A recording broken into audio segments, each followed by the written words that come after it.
How many of you clap? How many of you know what GPT is? There are things, and everyone in the audience should know this, there are things coming down the pipeline on the artificial intelligence front that are just going to make your hair stand on end within the next year, because there is so much transformation going on in that domain. And that's been the case particularly for the last 6 months, that it's almost unimaginable. I figure a third of the universities will go broke in the next 5 years. So I'll tell you what ChatGPT is, just so you know, because you need to know this. And I don't know what sort of technological revolution this is. It's smarter than you. This is a big deal. So this AI system, it's a general language processing model, was released about a week and a half ago. And I went and interacted with it. It's an AI system, artificial intelligence system. It basically is trained on, well, a massive corpus of spoken or of text. So it's derived its models of the world from the analysis of human speech, essentially. It isn't using real world data yet, but that will be happening certainly within the next year. And ChatGPT analyzes a very large corpus of text, and that corpus is growing all the time.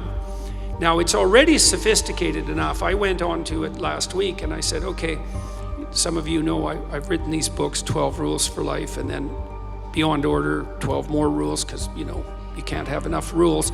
And I asked it, this is what I asked it to do. I said, write me an essay that's a 13th rule for Beyond Order, written in a style that combines the King James Bible with the Tao Te Ching. That's pretty difficult to pull off, Any one of those things is hard. The intersection of all three, that's impossible. Well, it wrote it in about 3 seconds, 4 pages long, and it isn't obvious to me, for better or worse, that I would be able to tell that I didn't write it. Right. And okay, and that's pretty impressive, but the fact that it could do that grammatically perfectly, right, and quite impressive philosophically. I also had it write an essay on the intersection between the Taoist version of ethical morality and the ethics that are outlined in the Sermon on the Mount, which it just nailed, got that dead right, brilliant. Again, it took it about 3 seconds.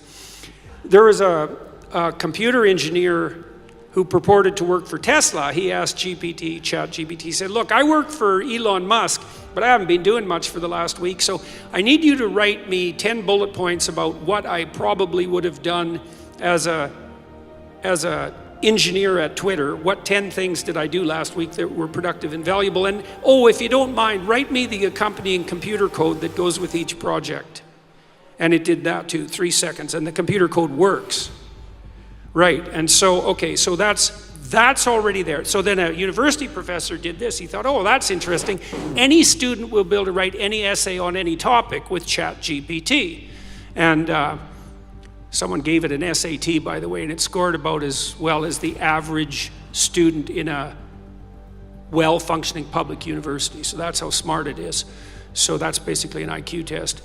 He said, write me an essay, gave it a topic, wrote the essay. He said, now grade it. He said, if we can automate the students, we should be able to automate the professors too. And so it provided a complete, comprehensive analysis of its own essay with grade. It wrote, someone else asked it, write the screenplay and describe the characters for the next $900 million Hollywood blockbuster. It's like, bang, plot, characterizations. Then someone else took the descriptions of the actors and said, generate photorealistic computer images for each actor. And all the AI systems could do that. So I'm going to tell you what's going to happen next. This is going to happen this year. So get ready. Okay, so now we have an AI model that can extract a model of the world from the entire corpus of language. All right, and it's smarter than you. And it's going to be a hell of a lot smarter than you in 2 years. So you can get ready for that too. But it's not that smart yet, because it's just a humanities professor at the moment. It doesn't test its linguistic knowledge against the real world.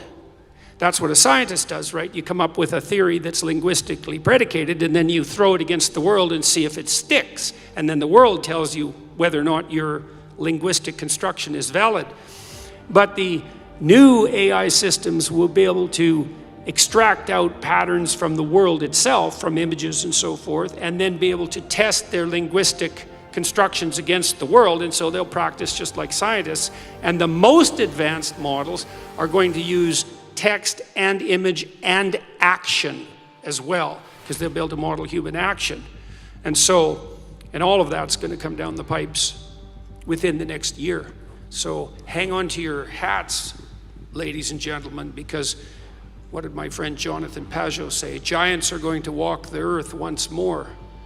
And we're going to live through that. Elon Musk, one of the things he's working on, he thinks that the world will be controlled by whoever produces the most functional AI system the fastest, because there'll be a first mover advantage. And one of the things Musk has been working on for a long time are distributed AI systems, so that you'll have your own artificial intelligence to protect you against, well, let's say against Google's artificial intelligence, for starters. Yeah, or the CCP's artificial intelligence, because you can bet your hat they're working on that about as fast as they possibly can.